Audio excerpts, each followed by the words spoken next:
X's and O's versus Jimmy's and Joe's. Michael, is high school recruiting still the king of college football? With the recent JUCO ruling and the portal becoming mainstream now, it seems like some people believe that it is not. But we're going to go through some stuff today that shows why high school recruiting is still the lifeblood of college football. If you want to compete for championships year in and year out, where Florida State is at with high school recruiting and where they need to go to get back to competing for championships consistently. What's up, No Nation and college football fans? Thank you for joining us. I think this is going to be an episode that you guys are going to enjoy no matter who you're a fan of.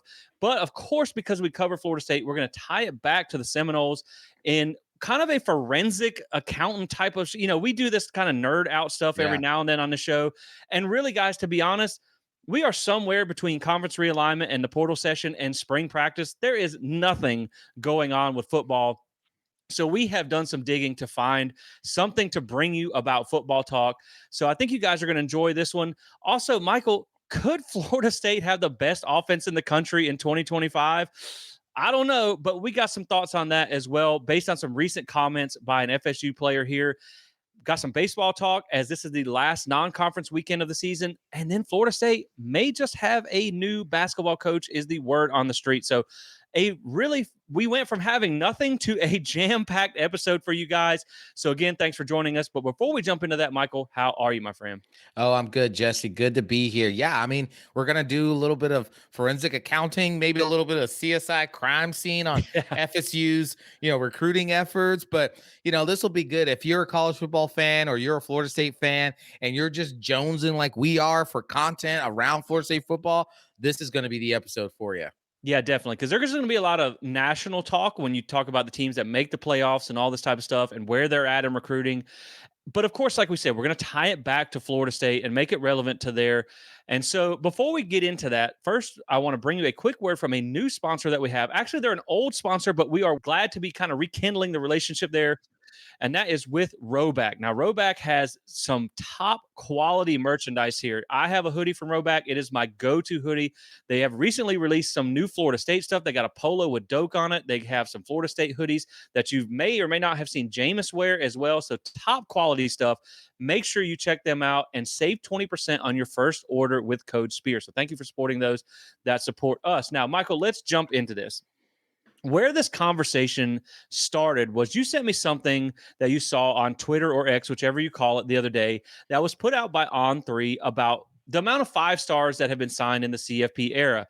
And so, really, it kind of created a thought exercise to go down the recruiting rabbit hole. And so, let me throw that up on the screen. And for those of you watching on YouTube, we have slides to kind of make the data easy to follow along with for those watching. And because we have audio only podcast listeners, we're going to make it all make sense for you guys. We're going to make it flow nice and smooth. So don't worry about that a bit. So let's throw this up on the screen to start with. And this is a graphic that was put out by On3 for the number of 5 stars signed in the CFP era, which is from 2020 or 2014 to 2025. Now, obviously, we know the 2025 can't equate to on the field yet because that season has not been played.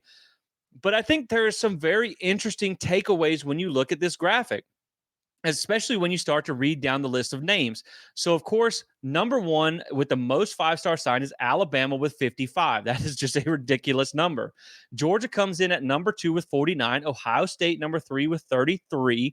Clemson is number four with 28. Texas with 23, and Texas A&M are tied. LSU comes in next at with 19 5 stars. Then you have USC with 18, Michigan with 14. Florida State is on this list, even though most of our 5 stars were signed in the early part of the CFP era with 13 there. And then Oregon at 11th. And that rounds out this list here. But when we were talking about this list, what is interesting about the names on this list and why it's relevant to being able to compete based on what you do from a recruiting standpoint is in the CFP era, there have been 6 teams to win a national title. Well, Michael, all 6 of those teams are on this list. Yep. And every team that has won multiple national titles is right here in the top 4: Alabama, Georgia, Ohio State, and Clemson. So really, I mean, that tells you right there. Now, it does run deeper than 5 stars. Like there is still the blue chip standard, which is where teams that have less than a 50% blue chip ratio have not won a title in about 10 plus years. That still holds true to this Yeah. day. But you can see the immediate part of this graphic shows that, man, if you're going to compete consistently for championships, because even with some of the names on that list, even though they may not have won championships, to put it back up there, Clemson is still a team that has made the playoffs, but maybe not Yeah. one every year. Yeah. Texas is another team that's made the playoffs a couple times. Ohio State has made it and not won a few times. So Right. it really shows that you got to be raking in that talent. And we're going to go much deeper into these numbers here. If you want to compete consistently, you got to be raking in that talent. Absolutely. At the foundation of an elite program is talent acquisition, right? And not just talent acquisition, meaning portal, whatever, but talent acquisition of the best players. You have to win your fair share of recruiting battles over these five star plus, whatever you want to moniker you want to give these types of elite players that honestly could go into the elite NFL today and be on the 2D. Those are the kind of players you're looking Yeah. for. Not the players that are scratching for the practice squads of the NFL, but players that could literally be on the 2 deep. And you have to try to win your fair share of battles of players who are day one starters in the NFL.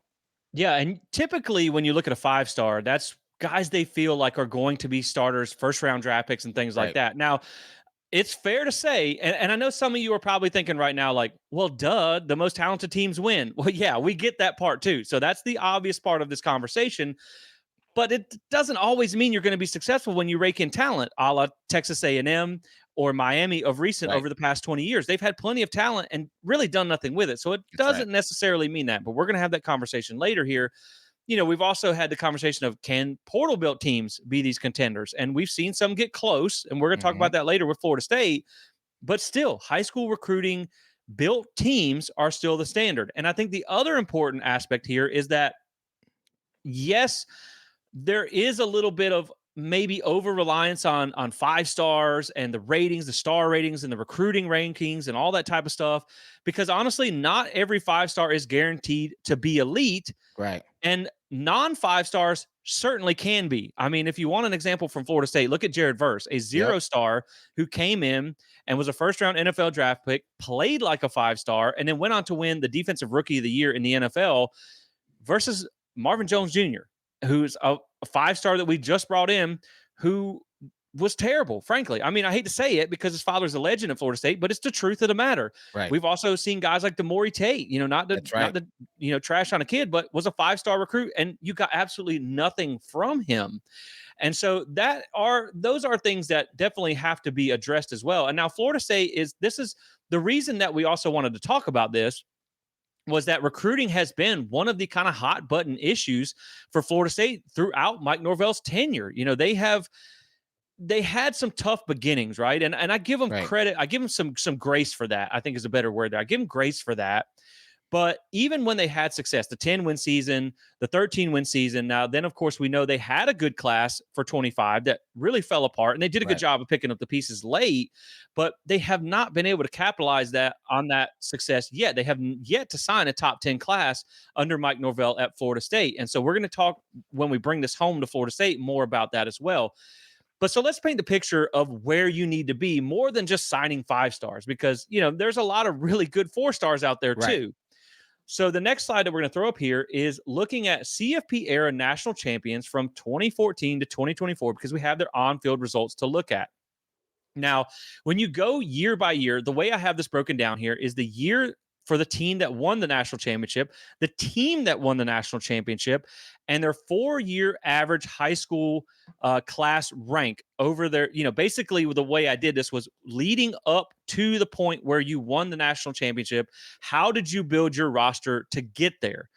And you're going to see some common similarities among these names. So in 2014, you had Ohio State won the national championship, and their average recruiting ranking these are high school only now, high school recruiting rankings over that 4-year Right. period was 4th. So a top 5 average over the 4 years leading up to the year they won the title. Alabama was a recruiting powerhouse under Nick Saban. Their average was easy to find because it was 1-1-1 added, divided, 1. So it One. was easy to average. So in 2015, Alabama averaged the number 1 class every single year before they led up there. Clemson kind of broke the mold here in 2016. They had an average of 13. Now, there's some more points that we're going to make on this in a minute. 2017, Alabama was 1. 2018, Clemson again breaks the mold at number 11 with their average. Yep. 2019, LSU was 7, so still top 10. Then you have 2020, Alabama at 2, 2021, Georgia at 2, 2022, Georgia at 3. Then you have another mold breaker here with Michigan in 2023 with a 12th ranked average, but they also had a top 15 transfer class. And I mean, let's be honest, Michael, there are some things that we're going to talk about later in this episode that has to be said when you talk about some of these teams. Right. Michigan cheated in 2023. That's right. Whether you like it or not, whether you want to admit it or not, they did. And so that helped them be one of those teams that could win without that average. In 2024, of course, the most recent national championship winner, Ohio State, was an average of four top 5 classes leading up to those years. And they also had a top 10 transfer class going into the season that they won the national title. Now, of course, to tie it back to Florida State, the last team in the BCS era, the last time we won a national championship, Florida State's average was 4th. You know, Correct. Jimbo, for everything that he was or wasn't, the man could recruit. Yes, and so you look at these numbers. Now, the takeaways of what you need to know from all of these numbers here, I have in this box down here at the bottom. Every single team on this list had at least one top 10 class in the 4 years prior to winning a national title. Every single one of them.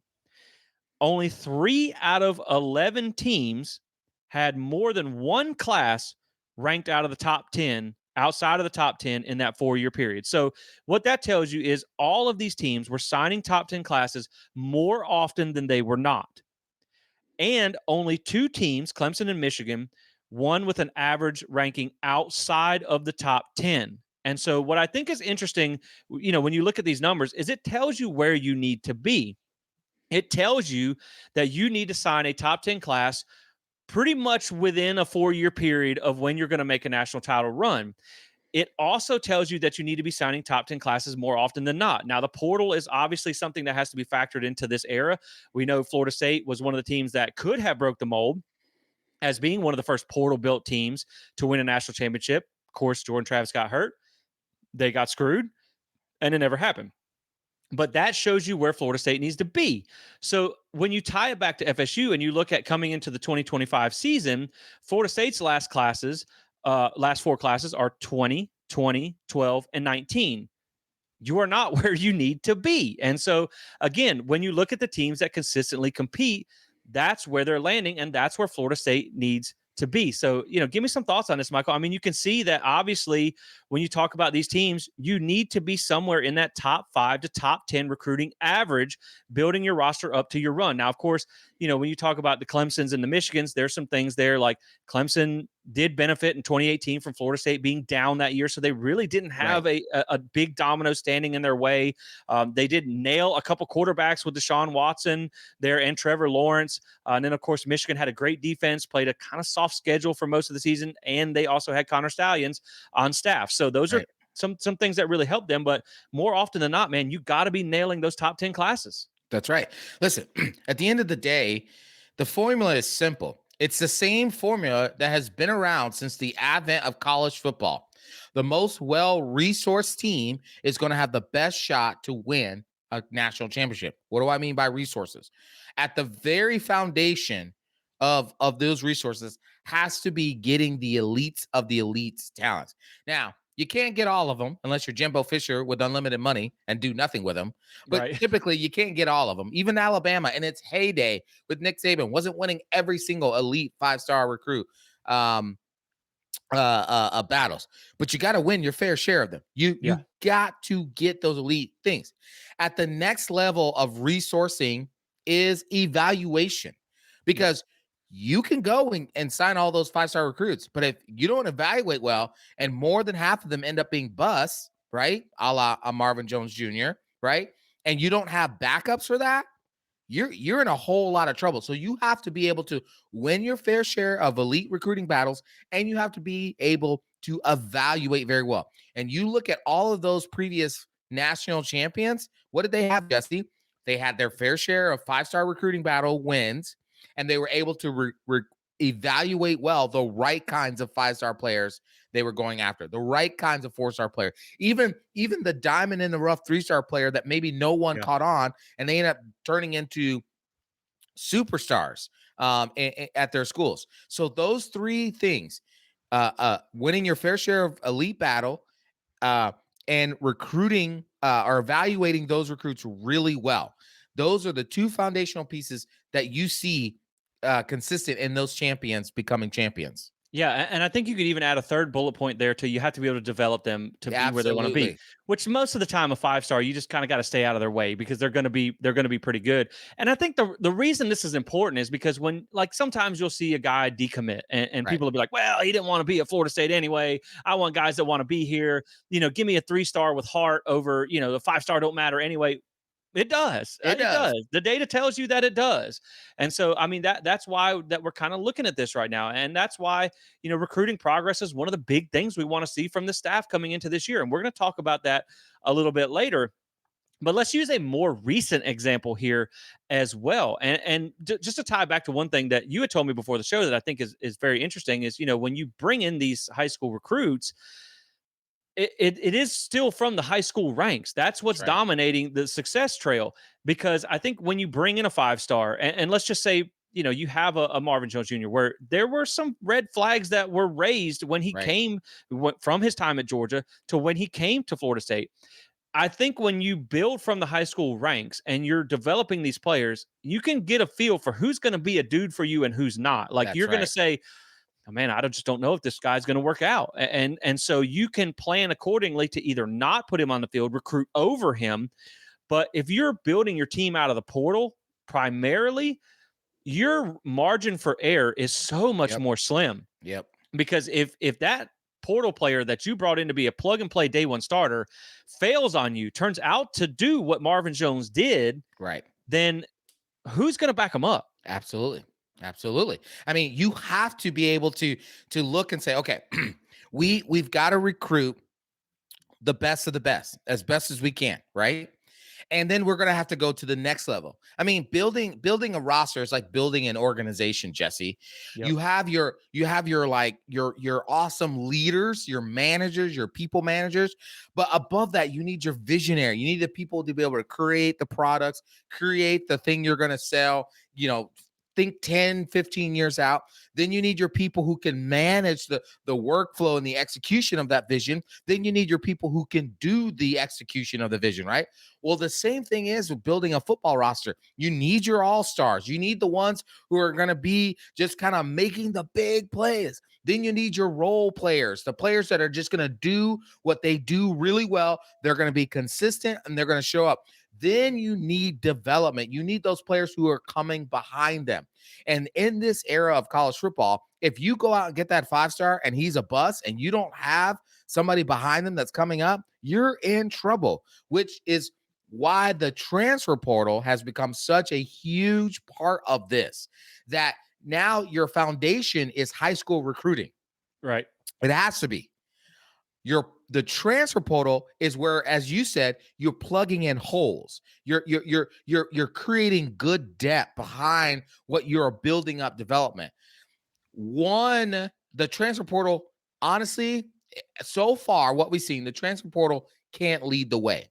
No Right. transfer portal team so far in this transfer portal era has been able to sniff a championship. Yeah. You have to have high school recruiting with transfer portal supplementation. Yeah, no, I agree. And it's funny when you were saying that, something just popped into my head. And this is going to sound funny, I promise, but guys, follow along here because I think I just hit on something here.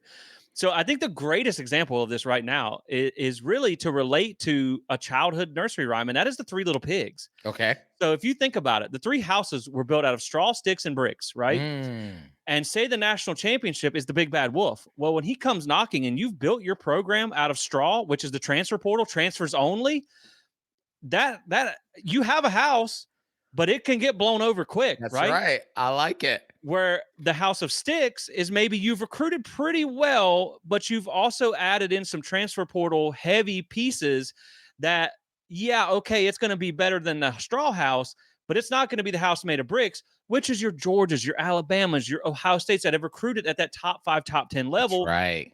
for years. So they built a solid foundation. That's right. Yeah, you have a house with straw and sticks, but is it going to last year in and year out when that big bad wolf comes knocking That's right. like a house of bricks? And again, I don't know where that just came from. It just popped into my mind, but I thought it sounded I like love it. I I love thought it. I thought it sounded like a pretty good example.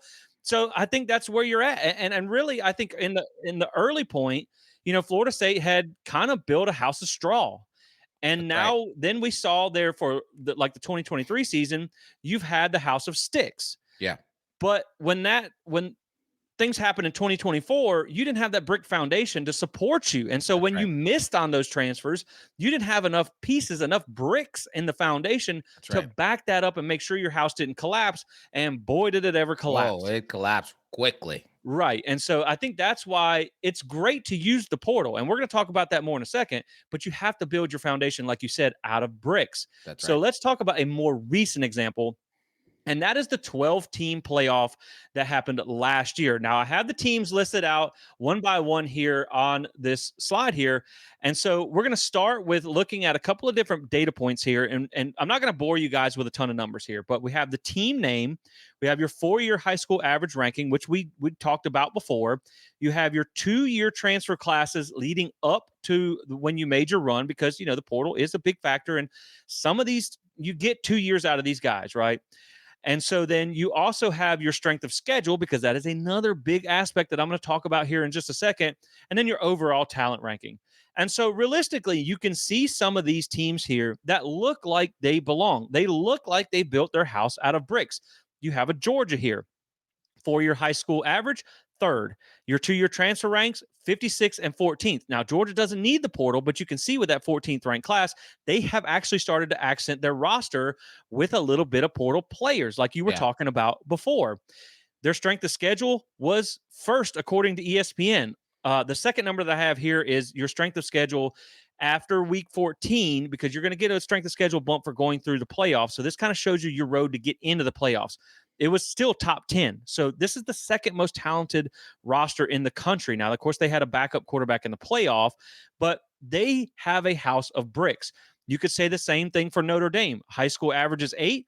They had bricks and sticks in here, because they had a 2-year transfer class of number 9 and number 2. So back-to-back top 10 transfer classes on top of a top 10 4-year average. That team was built to win a championship. They just Yeah. fell short of that. Their strength of schedule was not super hard, top 20 there, and talent was 6. So they had everything to compete for a championship. You also have a team like Ohio State, top 5 average. They had a top 10 portal class the year before, or the year they made the run, and a strong strength of schedule. Third in talent, they won the national championship. Clemson is another program that, while yes, they have fallen down a little bit, they've still built a house of bricks. 4-year average is still top 10. 2-year transfer ranking I have listed here as LOL, because we know Dabo doesn't use the portal. I love it. Even though they've started, he's come around a little bit there. But their strength of schedule was relatively low on this list. It was 28. So they were able to take the talent that they had and run through a schedule that wasn't as talented as they were. So they didn't have the most talent in the playoffs, but they had a talent advantage over their schedule. Texas is another one here. 4-year average, 7th. 2-year portal average. They did sign a top 5 class this year when they went on their run, so that helped as well. So again, this is accenting your roster. Strength of schedule was 6. They had a hard schedule. They made it through because they had a house of bricks. That's right. Notre Dame, the same way, 9th. Now, they don't really use the portal a whole lot here. Right. None of their classes, 38th and 40th, so nothing really there, but they had a top 10 most talented roster. Penn State is kind of that fringe sticks and bricks, right? Because they had a 4-year average of 14. They didn't have a even top 50 portal class. Their strength of schedule was 10th, so they had a hard schedule, which they lost some of the tougher games that they played, and their talent was 11th. So they were kind of fringe. And then you have the stick houses, right? You Yep. have, Tennessee is pretty close there. 4-year average was 16. They're kind of in that Penn State neighborhood. 4-year average of 16. They had a couple decent top, middle 30 classes there in the portal. Strength of schedule was 16. Talent was 17. But then you talk about the other ones here: Boise State, Arizona State, SMU, and Indiana. These were the ones that were kind of the house of sticks. Now, you see what happened whenever Yeah. they made the playoffs. Those That's right. house of sticks got blown down. Indiana, when you look at their recruiting average here over 4 years, was 53rd. So Yeah. that was nowhere in the neighborhood of the brick houses. Yeah. They were a portal built team, the number 19 class in 23 and the number 28 portal class in 24. So they built that program. I think they took like 50 something transfers over those 2 years, but they had that strength of schedule that was pretty weak, 35th. They didn't play any really good teams in the Big Ten. And when they did, they lost. Outside of maybe you could argue Michigan there. SMU, 4 year average, 78th, but they had the number 13 transfer class and number 32 transfer class the last 2 years. So another portal built team, Right. but the strength of schedule is 41st. So again, pretty weak there as well.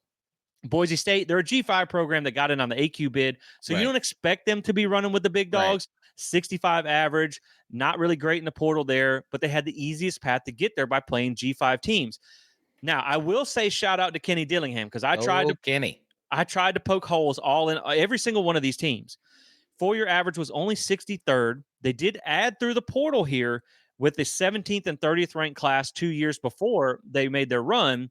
They did have a pretty easy strength of schedule here at 39th and the 30th most talented roster. But they when they got in the playoffs, they competed with Texas. They did They not did. get their house blown off the frame.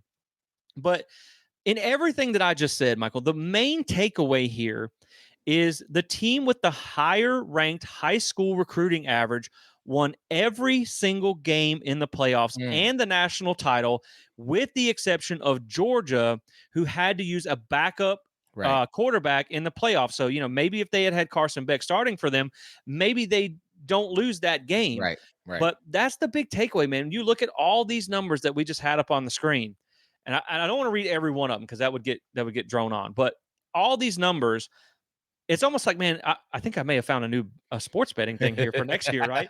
Right. You just bet on the team that has had the higher ranked recruiting average because in every single instance in the playoffs last year, minus Georgia with the backup quarterback, that is the team that came out on top.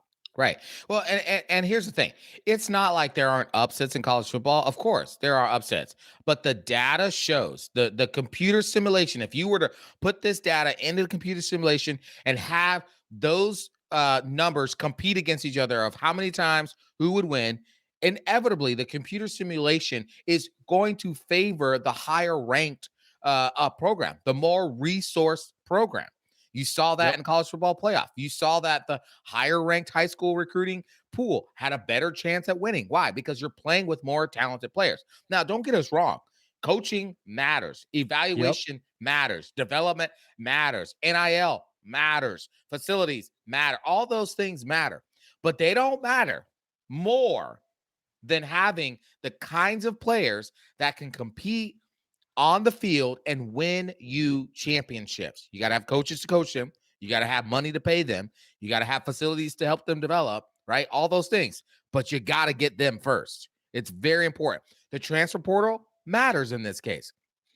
Evaluating the transfer portal and getting the right kind of transfer portal player to fill a specific hole, getting the right kind of transfer portal player to fill specific depth issues. Yes, that matters too. But at the basis of this, again, going back to what I said earlier, is can you win your fair share of recruiting battles? And can you evaluate really well those battles that you are winning?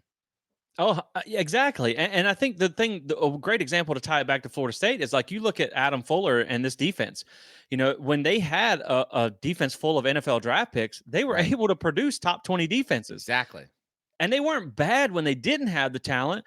But again, man, it's still the Jimmies and the Joes. Like you said, the X's and the O's are important because you have to take advantage of the talent that you have That's at your right. hand, Texas A&M. Yep. But you also have to be able to have those dudes because at the end of the day, you know what I mean? Like I could have all the heart in the world. I could have $10 million training facility and all this stuff. If I get in the ring with prime Mike Tyson, Michael, I'm going to be drooling on the mat within 10 seconds because That's right.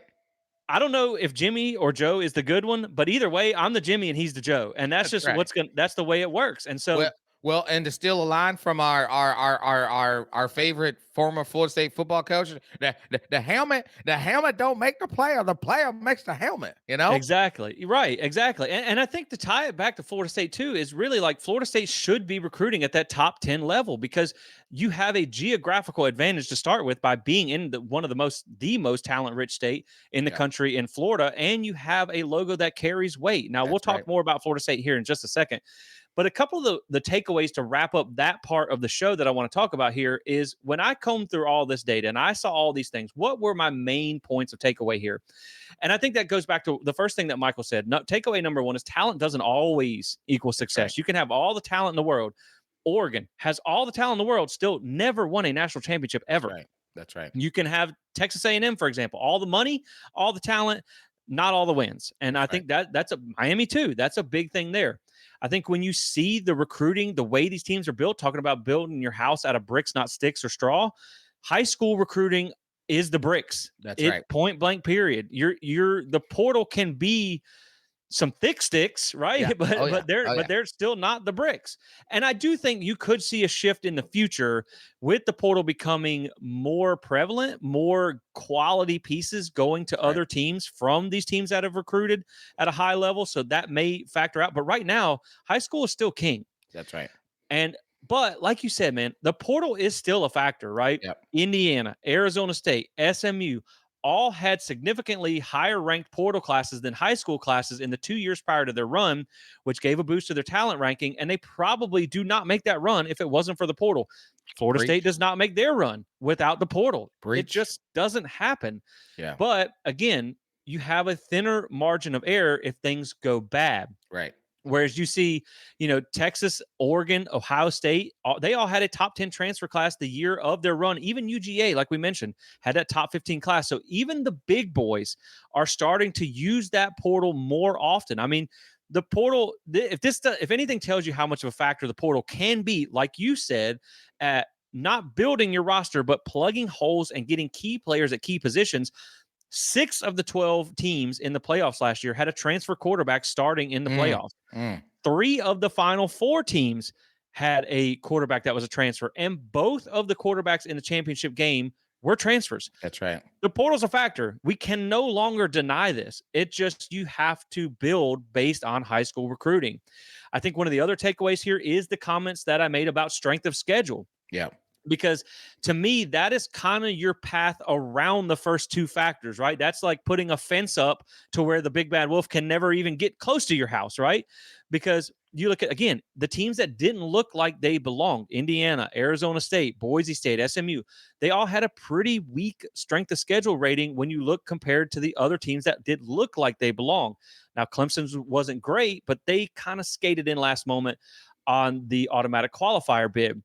And I think what's important when you look at Indiana, talking about the strength of schedule, the only teams they played that had double digit wins, Ohio State, Notre Dame, they lost. Yep. SMU, the only teams they played that had double digit wins, BYU, Clemson, Penn State, they lost. Mm-hmm. Boise State played 2 Power 4 teams, not counting Washington State and Oregon because they're not Power 4 anymore.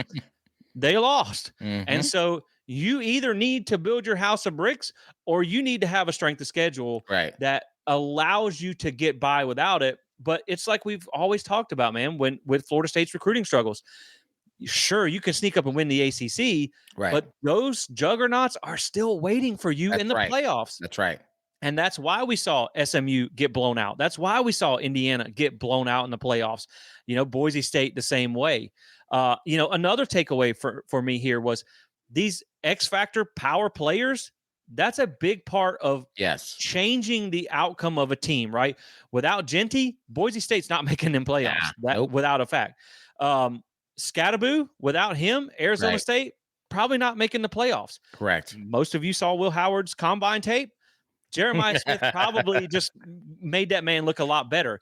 Even to talk about a competitor here, without Cam Ward, Miami's probably a 6-win team at best. Oh, at best. Yes. Yeah. At best. And so that's one of the things, you can have that kind of generational talent, a LaMarcus Jackson, a Cam Ward that can really make you play above your level, right? Yeah. Of the Yep. talent that you've recruited. And then I think one of the other things here is talent is important, but where you put that talent is equally important. Absolutely. Absolutely. And really, it's to me, it's talent in the trenches that separate the big boys from the not. You know, you think about UGA won 2 titles with a former walk-on quarterback. I mean, the one thing that always pops into my mind with them is the TCU game where Jalen Carter was, carrying the Jeez. TCU quarterback Jeez. around like a baby Yeah. doll.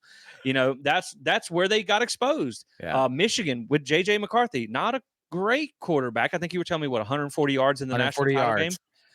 They had great trenches. Notre Dame, the same way. Riley Leonard, not a great quarterback, not a great passer anyway. Yeah. And then, the last one here, I think is really with Clemson.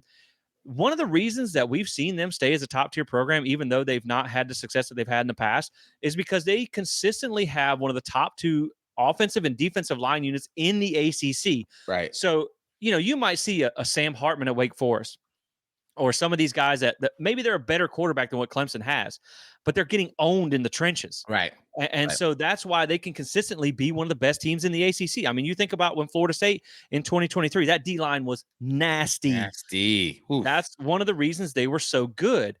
But this goes back to my Trouble in the Trenches episode that I did. Yeah. I think that is also why Florida State has struggled to be consistently good, because the offensive line is Yep. really hit or miss. And it's Wholeheartedly agree. Yeah. the recruiting has not been there, or the development anyway. It's not been great. And then, of course, the last thing I'll throw it back to you, but the last thing here is the external factors that we mentioned, right? Yeah. You can't say it without saying it. Michigan cheated. Ohio Yep. State bought their success. They had a $20-30 million roster. They went out and bought these pieces to have success. Hey, they beat some teams that probably spent more Yep. than they did. Yeah. So they used that. They got the most out of their money, but they still paid for it. Florida State got cheated, and then Lord knows what happened in 2024. That's, again, that goes back to getting the most out of the talent that you have.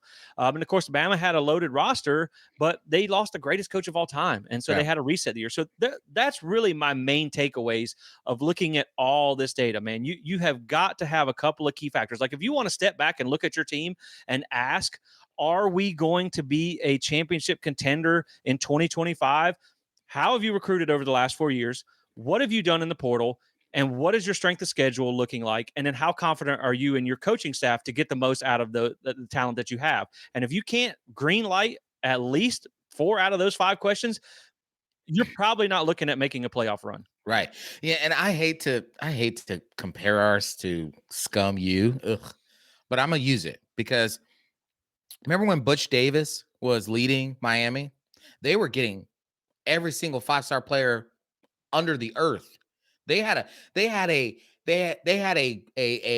iron dome around Miami recruiting. You weren't getting into South Florida and getting those kids. And Yeah. they were winning. They were dominating, right? Florida State started getting in the late 80s, started getting those kids to come to Florida State. They were dominating and winning. Well, then when all the other schools around the country started realizing, oh, well, South Florida is where it is. South Florida's got to get that. We got to get in the state of Florida, right? You started seeing these other programs start dominating. I'm saying that to say this. When Miami stopped being able to get the best of the best in their own backyard, they started going through 20 years of irrelevancy. Yep. If Florida State does not start getting the best of the best in its own backyard, first and foremost, we're going to end up like Miami of 20 years of irrelevancy, where we might have 1 to 2 good years in a 10-year time frame where we might peek our head out saying, hey, we're still here. Don't forget about us. And then we get made fun of like we do with Miami. And we Right. don't want to be. That's not the kind of program we're going to be. So Mike Norvell and this coaching staff have to get dead serious, not concerned, dead serious, and get relentless in recruiting high school kids, and not just any old high school kids. Great if you find a diamond in a rough 3-star. Great if you find a really high 4-star. Absolutely. You need to go get these day one game changers, especially in the trenches. That's where you got to start, right? Because I think if you have an elite offensive line, an elite defensive line, everything after that is icing on the cake. You could have a middle of the pack quarterback and some middle of the pack wide receivers and some middle of the pack running backs. But if your offensive line is literally filled with day 1 or day 2 draft picks, you're going to run the ball and throw the ball how you want, because that Right. defensive line is going to have to start blitzing and all the things just to try to get you off your schedule. If you can do that, if you have a great defensive line, because they're littered with NFL draft picks, doesn't matter what you got on the back end, because the quarterback ain't gonna have time. He's gonna be running for his life, right? We saw Yep. that with Jared Verse and Braden Fisk, and when Patrick Payton had Jared Verse and Braden Fisk, you Right. saw how Right. dominant that defensive line was. That it didn't matter what they were doing in the secondary or the linebacker play. Yeah. Louisville couldn't. They didn't have a second to even think about what play they wanted to run because Jared Verse was sitting in their laps, right? Right. That's what happens when you go after. So to me, the biggest takeaway is we've got to shut down the state of Florida again. We can't be having Yeah. Alabamas and Clemsons and Georgias and Ohio States and all those guys coming in and taking players right in our backyard. We got to put a fence up and say, no, no, no, no. This is Florida State. God forsaken, this is Miami. This is Florida. You're Yeah. not taking our players anymore. We've got to start there with the foundation and have great evaluation. That was my biggest takeaway. That's why I sent you the graph. Yeah, no, and I agree because you could, like we said, I mean, you hate to talk about the rivals, but you could even mention that for Florida and Miami as well, because you've seen where those three programs used to have a fence around that state, and now Yeah. you're seeing these kids leave and going to Clemson, going to Yes. Alabama, Jeremiah Smith, right out of your state, and now is the best wide receiver in college football. Like, you have to be able to corner that market, and that comes from being success on the field by taking recruiting and making it a priority, which is something that we maybe felt like they didn't Right. before. And the mediocre talk that you mentioned is like, it's a tough conversation to have, but it's the truth. I mean, having those pieces, being dominant in the trenches, is how you go into the swamp and win with Tate That's right. Rodemaker. That's right. That's how you go into the ACC championship and win with Brock Glenn in his very first start ever, Right. because Right. you were dominant in the trenches. Well, at least on the defensive side of the ball. Yeah. Yeah. But, it might be a tough conversation to have. But if you want to bring it home to Florida State, well, check out the next slide that I made. This is a graph here of Florida State's 4-year average high school recruiting rank versus the number of wins. Now, the garnet bars here are your number of wins. The gold bars are your 4-year average class rank. And then I added some black bars after 2022 when the recruiting services started ranking portal classes, because they weren't ranked early on when the portal first opened in 2018. So I added them to late because, again, like we said, it is a factor. Right. But you can see where the garnet bars were way up high on your win totals, which is what you wanted, and these gold bars were very short gold bar, which means you were recruiting these top 5 classes. Look, 2014, right. 2015, 2016, 2017, you had all these top 5 classes, and you were winning 10 plus games until, of course, 2017. And then you look at the recruiting started climbing and climbing and climbing, and not in a good way. Basically took a nosedive. You see these go up and to the right on your ranking, and the wins take a nosedive. And so this is where you see, where you look at what Florida State has done over this 10-year period from 2014 to 2024. The recruiting has not been where it needs to be, and the wins, other than 2023, which is kind of an anomaly season, has not been where it needs to be. Now, again, like we said, Lord knows what happened in 2024. Yeah. But you can see that right now, if you want to compete for a championship, then those gold bars are not where they need to be. And Yeah. so you have to improve on this recruiting. So really, I think, what does this mean for Florida State when you look at that graph, when you look at that numbers? Because that's a punch in the gut, man. It is what it is. The numbers don't lie. Maybe you can do some better things, right? Norvell did take this, for everything that 2024 wasn't. In 2023, they took kind of an undermanned roster. That's right. Of non-blue chips and Right. things like that. And they did more with it than they should have. So I think you saw some positives there. But what I'm hoping for, to bring this all home, and the last thought that I have on this part of the show and tying it into Florida State, is we felt that with the first iteration of this Florida State staff, that outside of Patrick Surtain, and then, of course, you had Alex Atkins, who could recruit but couldn't do anything with it, you needed to bring in a staff, even if from not on the field stuff, from a recruiting standpoint, that was more elite in recruiting. And that's something where Right. you should have made these changes sooner than 2024, when things fell apart, sooner than when your House of Straw got exposed. And so what I'm hoping is, by bringing in this new staff, by guys who have been at elite level programs, or at least been good recruiters in the past, you need to kind of reset those gold and garnet bars, right? You need to bring those gold bars down to push those garnet bars up. That's just the way it has to work. And it has to rely on high school recruiting first and foremost, because as we've talked about, it is still the king of college football. And so one of the things, because people really had a lot of trepidation about Gus Malzahn being hired as your offensive coordinator, and we were joking before. I was Yeah. like, I even joked. I said, "Hey, man, if you were going to bring in an older, outdated offensive coordinator, maybe you should have just brought in Jimbo because Right. the man could recruit, right? He would do, if nothing else, he would stock your roster, and you still have Mike Norvell's offensive mind working together there as well." One of the things that I'm hoping that Gus can do, if for nothing else, he can still recruit too. And this is what I'm hoping that he can help with. So the next thing I'm going to throw up here is looking at what Gus Malzahn was able to do from a recruiting standpoint during his time at Auburn when he had a Power Five program. Because I know UCF is in Orlando, that's great, but they're still not. They're still little brother in a way, right? They're Correct. little. They're like Little, second. little. They're second cousin. You know what I mean? Exactly. They're on down the bloodline. But when you look at what he did at Auburn, and I know this success was a few years in the past, but it's as recently as 2020. You look at the classes that he signed from 2013 to 2020: 10th, 6th, 8th, 9th, 9th, 12th, 9th, and 7th. He had all but one class finished in the top 10. The man knows how to go into a living room and compete against a Nick Saban. He knows how to go into a living room and compete with these top tier programs that he was recruiting against in the SEC.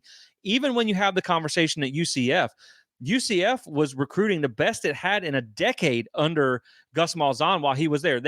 When he left, the year he left, the last year, was the 39th ranked recruiting class at UCF. That was like their best class maybe in history. I don't know. Looking at the classes like the 10 years before that, they only cracked the 50s one time. Yeah. And he never had below 60. So you can see where the man can still recruit. And I think the breadcrumbs that make you feel confident going into the future is what this staff did from the time they got hired to signing day, right? They were Right. able to come in here and really put together a solid class, considering the fact that it had already fallen apart. Right. And then when you look over at Mike Norvell here, you have the 22nd, 23rd, 20th. I think 2023, I might have put a mistake there. I don't think we've had a top 10 class, or it might have been consensus because this was 247 ratings. But 9th, 12th, 19th, and 12th for 2026 currently there. So it's just not been where it needs to be when you look back at the conversation we had to set the stage. It needs to be top 10 more often than it's not. And it has not been since Mike Norvell has been here. Now, we know he came from Memphis. We know he didn't have ties in Florida. We knew that was going to be tough because he took over a dumpster fire when he got here. Right. But now that you're in year 5 now, and you've hired a staff that knows how to recruit. So I'm hoping Gus Malzahn can rub off on Mike Norvell and really get this thing turned around, because to be where you want to be, to compete for championships consistently, you've got to be signing those top 10 classes. And that's something that Gus Malzahn just has a history of doing. And so, I'm hoping that these two together can equal some success, and it can also come in the form of recruiting, because, this is something we were talking about before, where I think when you look at the end of this year, coming into 2025, most people want 8 wins to feel confident like this is going to work, right? Right. But if they go 7-5 and have a top 5 class in the fold, you're not going to fire them. You're not going to move on from them, because you can see that they are bringing in the bricks to build that future foundation. And so one of the main things I'm looking for not only is progress on the field, but progress on the trail. Absolutely. Yeah. Yeah. And to your point, Florida State has never had a top 10 recruiting class. In 2023, they were ranked 20th by 247 and 22nd by On3. And so, yeah, I mean, like the idea is this. I mean, it's been very clear is that when Florida State has gotten close enough to that top 10, the elite ranking, you've seen it translate into wins. It's clear as day. Better players more often than not, and again, we've talked about the other factors that go into this, but better players more often than not can potentially have a higher opportunity to translate to dubs, to win, right? If you can get the better players, evaluate really well, develop them, pay them well, especially in this paradigm of college football, Right. you have a better chance of winning more and more football games. Now, to go back to your analogy real quick of the straw house, the stick house, and the brick house, the straw house ain't going to get you anywhere. The stick house will get you some wins. It'll get you 9-3s. It'll get you 10-2s. It'll get you Miami's last season, right? It'll get you Right. those things. But the brick house, elite players on top of great coaching and great resources, gets you in the ballpark of a championship, gets you in the field to compete for a championship. When SMU and Boise State and Indiana, with their somewhat straw, somewhat stick houses, got into that field just by nature of the rules, well, you saw what happened. They got exposed, They got right? hit by some bricks. They got hit by some bricks, right? Yeah. The Wolf didn't even have to blow. Somebody threw a brick at him and knocked him straight out, right? Right. Like it was done. Yeah. But when you saw teams that had a better brick facility, right? You saw that they were able to actually have success. And that's all we're asking. That's all we're saying Florida State needs to do. Florida State just needs to get, which we all know. I know we're stating the obvious. Get better players. Win your recruiting battles. Close off the state as best as you can from outsiders so that it's only you and Miami and Florida competing for those best players here in the state of Florida. Build that foundation. Look, I already think they have a really good coach. I mean, he's proven he can coach. Man, shouldn't forget. He went out and got 2 coordinators who have produced top offenses, top defenses. He's got the resourcing. Michael Alford and this administration are bending over backwards and leveraging the university's future to give you resources. I mean, I've seen pictures of the football-only facility. It's going to be gorgeous. It's going to be great. It's going to be huge. They got NIL. They got the house settlement now. They're going to get a high percentage of what that house settlement is. They got the battles in. They got people like you and me giving our hard-earned money to support them. They've got it all. You've got to go get these players now. Yep. And that was a typo on my part. So thanks for the correction there. No worries. But yeah, I think you're right. I mean, when you have this recruiting, which has always been really the one knock on Mike Norvell, even when you were 10-3 and 13-1, and you saw the recruiting, like you still weren't bringing in a lot of the high level recruits. You were still losing your top recruit year after year. That was always the one knock. And I think in no world should a 2-10 have ever happened, right? You had more talent than a lot of the teams you lost to. There's who knows? Maybe there'll be a 30 for 30 about that someday. But at the same time, if you recruited better, if he had signed a top 10 class coming off of, the 10-win season, or even like a top 15, top 10 class, you look, okay, well, we started 0-4 in 2021, and then you saw the progress happen. If you had been an elite recruiter, something like that, well, okay, then maybe you don't need to bring in DJU at quarterback. Right. Maybe you don't have to roll out a couple of 3-star wide receivers that can't catch. Right. Maybe you don't have an offensive line that can't block, because you have these guys who are waiting in the wings like you talked about. And so to me, yeah, I think to wrap this all up, man, I think you got to make an emphasis on recruiting, because when you're at a program like Florida State, even like you mentioned, Miami and Florida, I mean, look at what Mario's doing. He might not can coach his way out of a paper bag, but at the same time, they're recruiting even when they're not having success. That's right. So when Mike Norvell's having success and he's not matching that on the recruiting trail, that's a problem, because at Florida State, in this state, with the geographical advantage that you have, and when you've had success, you got to follow that up with these top 10 recruiting classes. It's just not something that they've been able to do so far. So that's why I hope this new staff and a rejuvenated roster and all that stuff will help lead to success on the field, which will put you back where you need to be. And let me just say this real quick, just to be very clear, we're very positive on this show. Yeah. But we're also very positively matter of fact. 7-5, 3-6, 5-7, 2-10, anything less than 10 wins is unacceptable here at Florida State. Right. And we're not going to lower the standard because you had 2 good seasons. We're not going to lower the standard, because if we lower the standard, we become the Miamis. We become the Nebraskas. We become the Tennessees, the Virginia Techs. No, we're not. You've got to win. And by winning, you've got to recruit well. I think that's a great point, because both of us are as positive it can be. I don't think either one of us wanted Mike Norvell fired, even though there were times where, he was very frustrated. I might have thought about it last year, but I think he can turn this thing around. I think they can find success on the field. But like you said, man, 10 wins is not the standard. Winning, competing for championships is the standard here. Yep. And the thing is, regardless of who's the head coach, how you get there is what we just laid out in this episode with Right. top 10, top 5 classes more often than not. And that is not something. I think he's a great coach. I think he's been able to take some teams in 22 and 23 and overachieve, punch above his weight Yep. class. The recruiting shows you why we're a house of sticks. And Right. so it's just from one year to the next, you just don't know what you're going to get Right. until you recruit like a Georgia, like an Alabama, like Right. an Ohio State. Now, yeah, okay, you still have the ACC patch on. That's going to be a little bit of a hindrance too. Miami signed a top 5 class. That's right. Clemson signed a lot of top classes. The Big Ten didn't really matter until Ohio State and Michigan won a national title because they That's didn't right. win one in 10, in almost 10 years. So yes, that might be a hindrance, but you have a geographical advantage that a lot of programs don't. That's And right. so you need to take advantage of that and get out of the ACC at some That's point, right. which is coming, but you need to be able to go and win on the trail because that equals success on the field. That's right. So the next thing we want to talk about here, Michael, is shoot your shot, man. Babe Ruth, call it out, right? Point your home run out. Can Florida State have the best offense in the country? Well, I'm not going to put my money on it.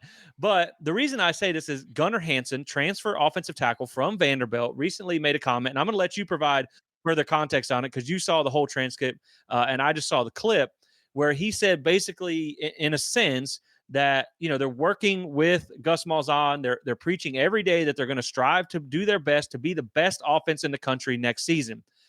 And you can probably imagine how the comments and the retweets went on social media.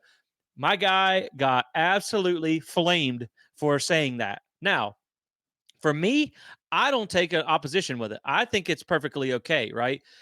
I get it.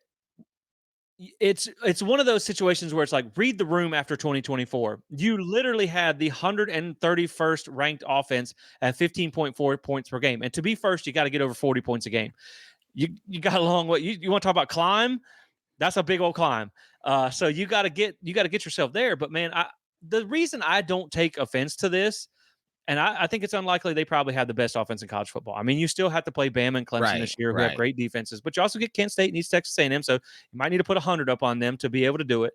But what is he supposed to say? That's Is right. he supposed to come in and say, well, we're out here working hard to have the okayest offense? Well, as long as we're top 50, that's all we really want this year. No, man.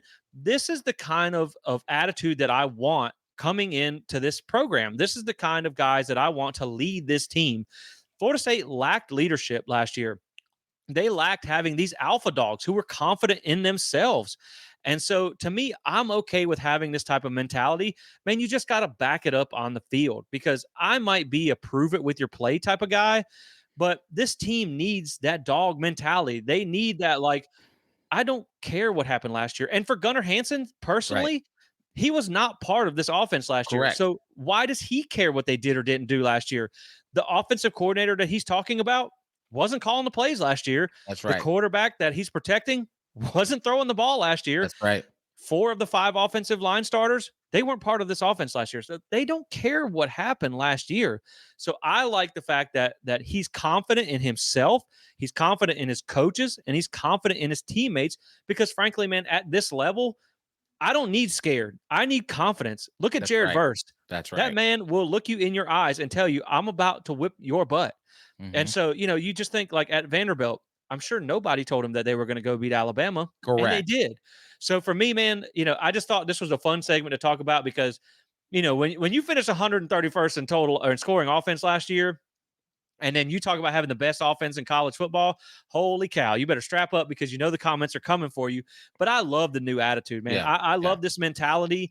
And, I know that people will take trepidation with Gus Malzahn and what Mike Norvell put on the field last year. But I know it's been a long time removed, but last time these two worked together at Tulsa, they had some of the most prolific offenses in the country, and you brought in some good pieces. So, man, I'm here for this new type of mentality that Florida State players are bringing to the table. Listen, I love the BTBs, okay? And BTB stands for belt to butt. I can't say the other word. Yeah. Belt to butt, okay? I love that attitude. You got to have that kind of attitude. You're going to play Division I Power 4 football.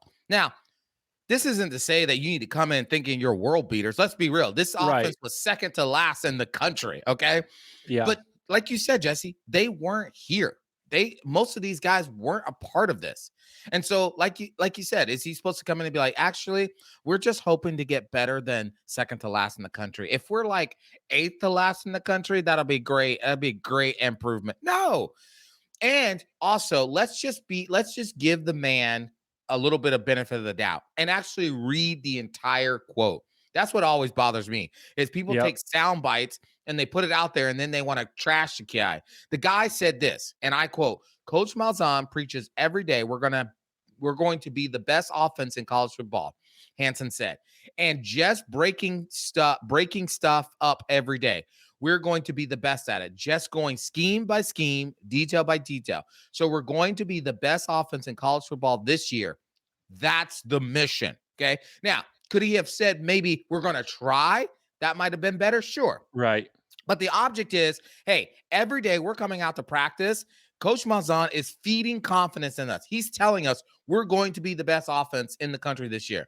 That's building confidence. Whether or not we end up being the best offense in the country is neither here or there. It's the confidence of believing Yep. we could be the best offense in the country this year. So, yeah, I'm going to run through my drills harder. Yeah, I'm going to run through my fundamentals harder. Yeah, I'm going to block harder. Yeah, I'm going to really study the scheme better because I'm now being told I have the ability to be a part of one of the best offenses in the country this year. Absolutely. Speak your truth, man. Speak confidence. Right, I agree, and there's a difference between confidence and arrogance. He wasn't like, Exactly. "Oh, we're gonna be the best offense in the country." They're trying to that's what their goal is. That's what they want. The standard is the standard. We say that all Right. the time at Florida State. And so, you work towards that, man. And, again, like, it's just the new mentality that I like, even from Gus Malzahn, coming in and saying, "We're gonna be the best," and empowering your players That's and right. believing in your teammates because, again, man, like, you look back to last year where maybe this wasn't a great analogy, but DJU was kind of a limp noodle as far as a leader. Like he just didn't, just nothing, like a whole lot of nothing. Just Yes. didn't really kind of motivate you one way or That's the right. other. Just kind of emotionless on the sideline.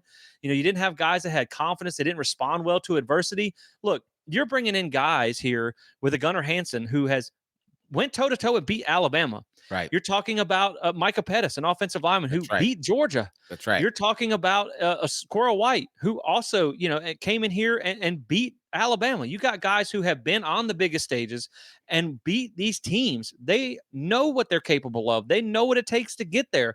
And like you said, man, they're not going to come in and just be like, Yeah. yeah, maybe we Yeah. can go 4-8. That'd be better Yeah. than 2-10. No, man, I want the confidence for these guys to come in here and have the belief that last year was last year and That's it's right. dead, it's buried, and it's gone. And we're going to turn and flip the script for this year. And we're confident in what we have.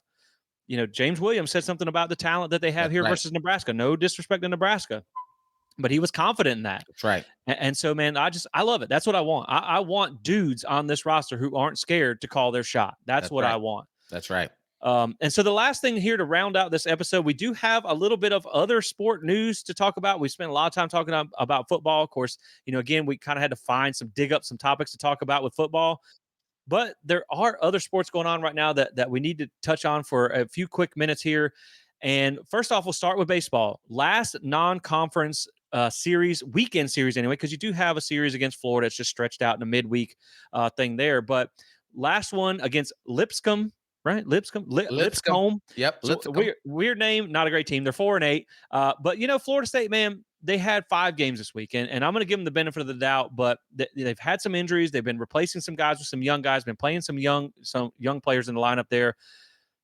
They didn't play well against Bethune-Cookman. That's right. Just point blank. Period. They just did not. They had some pitching issues. They really didn't get the bats going there, and they had a couple of uncharacteristic fielding mistakes. So if you're going to get that out, now's a good time to do it because the schedule's about to get real. Once you hit that ACC play, you have Florida coming up in a midweek next week, but they get the job done and they improve to 13-0. I think they're one of 6 or 7 teams left in the country that are still right. undefeated. I do think it shows, man. Again, like this is kind of, if you want to equate this to football, Link has built a roster here to where you can have an off game and still go out and get a win. And right. so I think that's important. But yeah, coming up against Lipscomb, hopefully they can get this series win, hopefully a series sweep and stay undefeated as they go into that next beginning ACC conference play, as well as that midweek against Florida. but overall, man, I think when my thoughts on baseball after watching kind of the first part of the series unfold is first off, you're going to be able to compete with anybody because of that weekend pitching rotation. I mean, That's right. when Jamie Arnold has the worst ERA, and this is not a knock on Jamie Arnold because I still think it's like a 1.3 ERA. When he has the worst ERA of all your weekend starters, you're in a pretty daggone good spot. Oof. Yeah. I mean, Joey Vellini was lights out against Georgetown. And Georgetown put up a fight, but he had 11 strikeouts against the Hoyas there. So, I mean, you're doing great. I think the one thing they got to find too is between their middle relievers and their closers. You got some guys that have really good days and some guys that have off days. It's just Yeah. kind of inconsistent right now. But one thing that I do like is Link has a very short leash this year. If That's a guy right. starts struggling, they don't let him work through it. They pull him and they go to somebody else because you never know who's going to have the off night or the big night. I think the lineup is kind of the same way. You've had some guys stepping up every week. You know, you've seen Faroe struggled a little bit there Right. in that series or in that game against Bethune Cookman there. But then you have guys like Miles Bailey, who is tearing the ever loving cover off the My baseball. gosh. Yeah. Man, I think he hit Doak with a baseball. Like he put that thing in Lake City. I mean that kid, he's a beast. I mean, he's huge. He's a big boy. First off, I Hmm. don't know if he can play offensive line or something like that, Yeah. but we could use him. And then shout Isn't out he as a well, freshman? true freshman. True I mean, freshman. My this kid God. is going to be special. And then, of course, another true freshman, man. BJ Gibson isn't, Yeah. man, he's got speed on the base path. His bat is coming alive. I hope he gets more time on the field in football because I think he can be special there too. We saw some flashes of that, That's but right. man, his future might be in baseball because Yeah. the kid is very talented. But Max Williams is coming alive. You're just right now. I think you're trying to find consistency as you get into that ACC play. But last one of the weekend here, our last non-conference series of the season here. So hopefully they can get a sweep and get some of these things, get that bad game out of your Yeah. system, and get ready for the tougher part of your schedule. Because man, this team's got a lot of talent and a ton of potential. Yeah. And I think they can make a deep run in Omaha if everything starts firing at the right time. Absolutely. Yeah, absolutely. Man, I think Link has got those boys going. They're a bit banged up as they talked about, but man, get like you said, if you could work out kind of all the crustiness of the team, some of the rotations of how they're gonna what reliever they're gonna bring in where, how short does he need to have that leash, how long he needs to have that leash. The bullpen is always the either the great support or the Achilles heel of the The baseball hero team. of the goat. Yep. The hero or the goat, exactly. And so I know he's going to be working through that.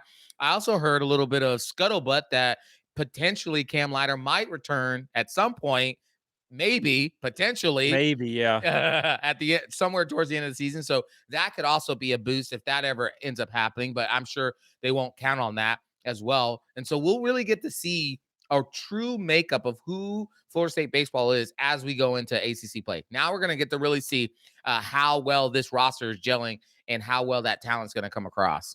Yeah. Oh, totally agree. And once they start getting the starting pitchers worked up to that 90-100 pitch Right. count level there, then you won't have to rely as much on that bullpen.